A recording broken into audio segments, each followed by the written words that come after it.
Senate, I rise today on a matter of personal and collective privilege to address a pressing issue of utmost national importance. For far too long, our Filipino people have been left uncertain, confused, deliberately kept in the dark regarding the true intentions behind the continuing and increasingly belligerent efforts to upend the new Senate leadership and, worse, to amend the Constitution. The Filipino people deserve clarity. The Filipino people deserve honesty, and above all, the Filipino people deserve at least the truth.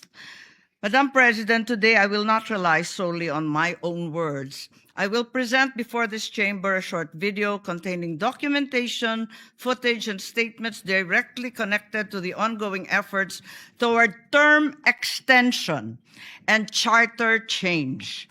With your permission, therefore, may we now direct the technical team to play the video presentation. Bakit nagpalit ng liderato sa Senado? May I be allowed to humbly move to declare all seats vacant, Mr. President? With 13 affirmative votes, 10 negative votes, and 1 abstention, the positions in all the positions in the Senate is hereby declared vacant. Bakit ito nilusob?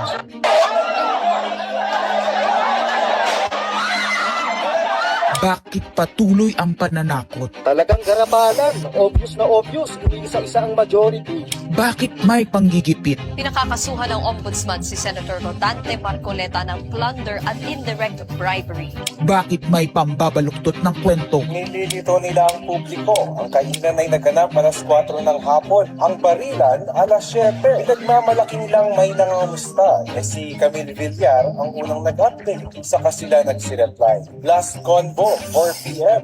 Next chat, 10 p.m. Bakit may demolition job? Bakit may pait? Bakit hindi matanggap? Napakaraming bakit. At narito ang mga sagot. Pero bago ang katotohanan, wasakin muna natin ang kasinungalingan. I, Alan Peter Shram Cayetano, having been elected to the position of Senate President, Hindi nagpalit ng liderato para sa impeachment. Hindi totoo ang pinapakalat ng mga nabulaga. Ito this time, medyo nagkabulagan. Ang impeachment ay labanan ng numero. Hindi ang mga Duterte aligned ang dapat mangamba, kundi ang mga sa umpisa pa lang ay may hatol na. Ang sinasabi, sir, ng ibang mga kritiko, itong Senate leadership shake-up ay tungkol lang daw sa impeachment. Lahat na i-connect. As I told you, may 12 kami. Si Bato is 13. So kahit nawala naman siya, ang pinag-uusapan dito is whether or not you will be able to get 16 votes. Hindi siya ang pagmumulan ng 16 votes. Wala siya doon eh. 12 kami. Bakit kami magkuku? May 12 na kami kung ang pinag-uusapan lang natin eh, impeachment. Actually, 9 lang ang kailangan para ma-dismiss. Yes, 12 kami. So it's more than the required votes. But that's not the point. Ang ano kasi, pinipilit nilang i-connect doon. Kaya ako natatawa. Where is the connection there? Gusto pang ipa-inhibit ang mga tinatawag nilang Duterte-aligned senators.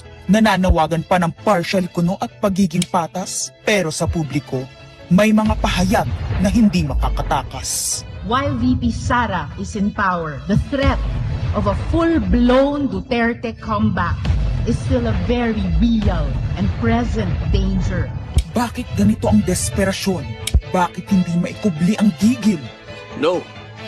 Bakit natataranta ang lahat? Mr. Speaker, I move to endorse to the Senate the resolution setting forth the articles of impeachment. Narito ang pagsisiwala.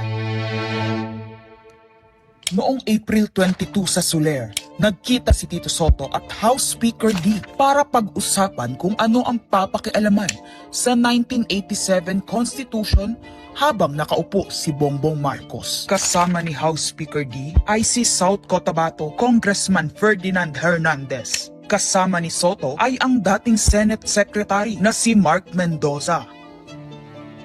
Konas ang gusto nilang mode ng charter change. Muling isinusulong sa Kamara ang charter change o pag-amyenda sa konstitusyon sa pamamagitan ng Constitutional Convention. Is something big brewing inside the government to claims of a possible no election senaryo. Ang pag-aamyenda ng konstitusyon sa pamamagitan ng Constituent Assembly. At para makakuha ng suporta sa Senado at sa Kongreso, ito dapat ang mga nilalaman. Dapat ma-extend ang termino ng mga senador at congressmen na mawawala na sa pwesto by 2028. Ang eleksyon sa bawat senador ay magiging by region. Nagdiskusyon sila kung 2 o 3 senador per region. Kinompute nila kung mayroong 18 regions, nasa 36 o 54 ang magiging senador. Lumutang din ang usapang para hindi makaporma si Inday Sara sa 2028, gawing 50 years old ang edad ng pwedeng tumakbo. Pero nagpanukala rin si Soto na pwedeng gawing 35 years old para kay Vico Soto. Dahil ipagmamayabang niyang kayang talunin nito si Inday Sara. Meron ako idadagdag maganda, Vicky. Ibaba natin ang edad ng presidente to 35. Magagaling ng bata ngayon eh. Magagaling eh. Ibigay na natin sa mga kabataan na patakbo nitong bansa. Baka puro matino pa mailagay natin. Baka sabihin nila, Senator Soto, this is to siguro allow your nephew, ba, si Vico, na tumakbo. Sabi ko na maging qualify. Sabi ko na mag-iisip sila ng gano'n. Hindi ko naisip si Vico ron.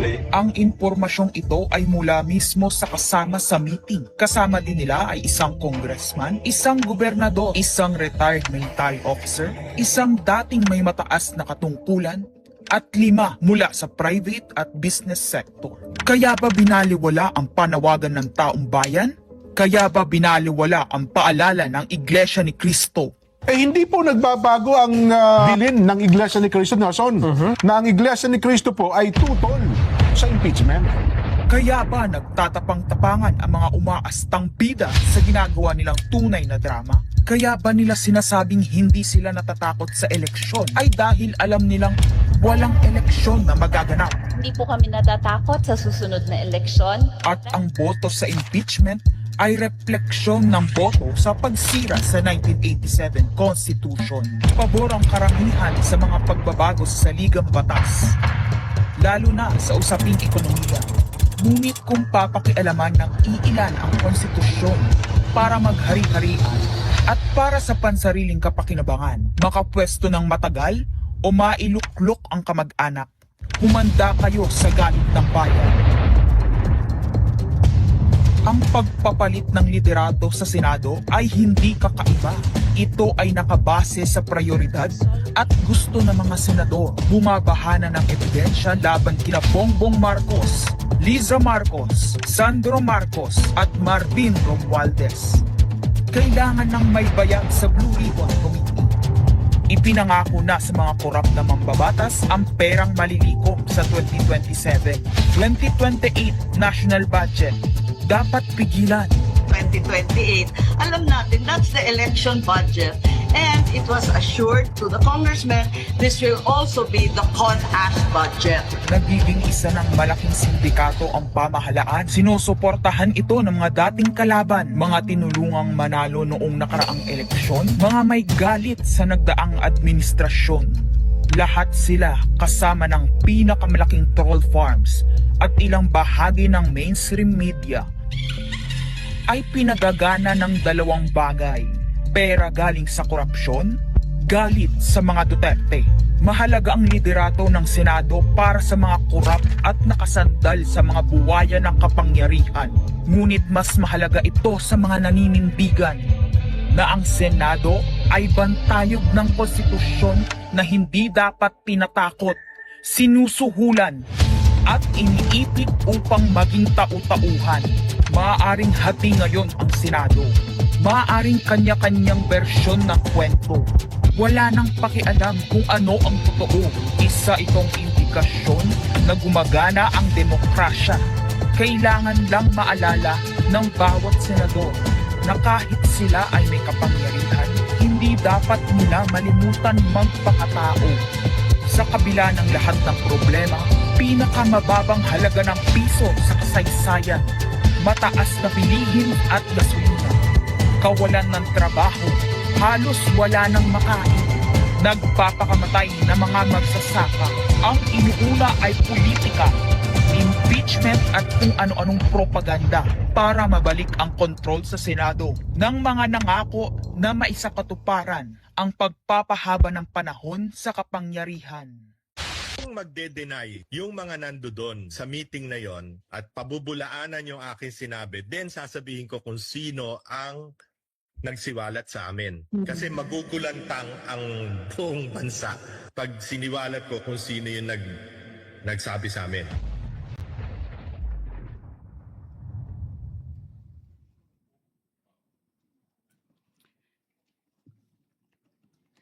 Impeachment, no elections, term extension.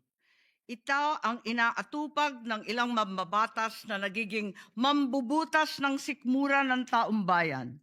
Inuuna ito kesa gutom, trabaho, kalusugan, kabuhayan.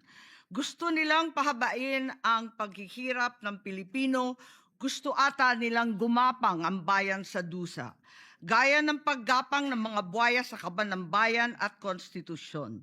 Ginoong Pangulo, Ginang Pangulo, hindi ko inaakalang aabot sa punto ng buhay ko na ako, isang Marcos, magtatanggol ng 1987 Constitution, isang saligang batas na isinulat laban sa aming pamilya. Pero sa huling pagbisita ko sa libingan ng mga bayani sa puntod ng aking ama, pinaalala ako ng mga katagang nakasulat sa kanyang himlayan, Pilipino. At bilang Pilipino, bilang isang lingkod bayan, bilang isang kaisa-isang anak ni Ferdinand Marcos na may lakas ng loob na tumindig para sa ating bansa, dapat protektahan natin ang saligang batas ng Pilipinas. Nitong mga nakaraang linggo, hindi lang ako basta Pilipino, hindi lang ako basta senador. Naging reporter pa at vlogger dahil walang mag-cover sa totoong nangyayari. Pero napakaraming nagko-cover up sa mga korap na politiko. Kung meron nakakaalam sa galit ng bayan pagdating sa pagpapahaba ng poder sa kapangyarihan, nasa unahan na ako ng listahan. Hindi ako makakapayag na walang maisabuhay sa mga aral ng kasaysayan. Noong naharang natin ang PI na yan, People's Initiative, noong Enero 2024, hindi naman sila tumigil. Noong 12 ng Agosto 2025, unang inihayag ni Bongbong Marcos ng ating Pangulo na hindi niya tututulan ang isang Constitutional Convention o CONCON upang ayusin umano ang mga butas sa saligang batas, kasunod ng pahiwatig ng Kongreso na sumusuporta nito. Pagsapit ng Nobyembre, nung nakaraang taon din, naghain na si Congressman Ronaldo Puno at mga miyembro ng NUP, National Unity Party, ng House Bill 5870, naglalayong magpatawag ng Constitutional Convention upang magmungkahi ng mga amyenda sa konstitusyon. Noong 30 ng Enero 2026, nagpahayag naman si dating Senate President Soto ng suporta sa pagtalakay ng mga amyenda sa konstitusyon matapos ang desisyon ng Korte Suprema kaugnay ng impeachment laban kay VP Sara Duterte. Agad itong ikinatuwa ng tropang NUP na nagsabing mahalaga ang kooperasyon ng Senado upang maisulong ang mga reforma sa saligang batas. Gayunpaman, noong ika-31 ng Enero 2026, sumagot ang Malacanang, hindi raw prioridad ang charter change o CHA-CHA dahil nakatutok umano ang Pangulo sa mga isyong pang-ekonomiya. Isang pahayag na inilabas matapos magpahayag ng suporta si SP Soto noon sa pag-amyenda ng konstitusyon. Sa gitna ng debateng ito, naghain noong ika-7 ng Pebrero 2026 yung dating ARTA, Rabindranath Kilala, ng isang radikal na panukala, buwagin ang Senado, pati na rin ang Kongreso at lahat ng lokal na sanggunian, paltan ng isang National Legislative Assembly, maari umano makatipid ng hanggang 1 trilyong taon-taon. Nung nakaraang buwan, Formal din hinikayat ni Congressman Puno at ng NUP ang liderato ng Kamara na simulan ng pakikipag-usap sa Senado hinggil sa charter change sa pamamagitan ng Constitutional Convention. Ginamit pa nila ang pagiging bukas ni SP Soto sa constitutional amendments bilang oportunidad para sa koordinasyon ng dalawang kapulungan. Sa huli, noong 14 ng Mayo 2026, mariing itinanggi ng Malacanang ang akusasyon ni Senate President Alan Peter Cayetano na sinusubukan ng palasyo pahinain ang Senado. Binigyan diin ng palasyo na hindi pinag-uusapan ng Chacha at inulit ang pananaw ng Pangulo na hindi ang pag-amyenda ng saligang batas ang sagot sa kasalukuyang problema ng bansa. Ngunit hindi ito ang nangyayari sa labas ng palasyo. Ang NOEL at term extension ay buhay na buhay sa mga patay na patay sa kapangyarihan. Pagkat sa kasalukuyang ika-20, ika-20 Kongreso, maraming panukalang naglalayong baguhin ang konstitusyon. Mula sa House Bill 368 ni Congressman Abante, na nagsusulong ng CONCON hanggang sa resolution of both houses number 1 ni Congressman Garbin. Sinundan pa ng resolution of both houses number 2, naglalaman ng mungkahing ibaba sa 35 anyos ang minimum age requirement ng presidente at ang vice-presidente 30 ang edad. Bukod dito, Congressman Richard Gomez naghain ng resolution number 3 upang amyendahan din ang Constitution. Meron pang resolution number 4, nagmumungkahi gawing 3 taon na lamang, 3 magkakasunod na termino ang panunungkulan ng mga senador. Nariyan ang House Resolution 460 ni na Congressman Oreta, Congressman Remulla, Congressman Daza at iba pa na bibigyan linaw daw ang kahulugan ng forthwith sa impeachment. At mula noong Abril, habang hinihikayat ng mga congressman na bumoto sa impeachment, malakas ang ugong ng NOEL sa 2028. Lumutang na rin ang mga detalye. Magte-term extension ang mga congressman at madadagdagan ng 3 taon na mananatiling nakaupo sa pwesto hanggang 2031. Ganon din, 2028. Ganon din ang mga senador, pati ang Pangulo, hanggang 2031 na raw. Kung may eleksyon man sa 2028, sa lokal na lang. Kaya, Visayas o Mindanao ka man, suportado ng iglesia o hindi, walang problema dahil walang eleksyon. Kaya ang tanong ngayon, ayaw ba talaga ng palasyo sa Chacha o kunwari lang? O talaga bang wala ng respeto sa Pangulo?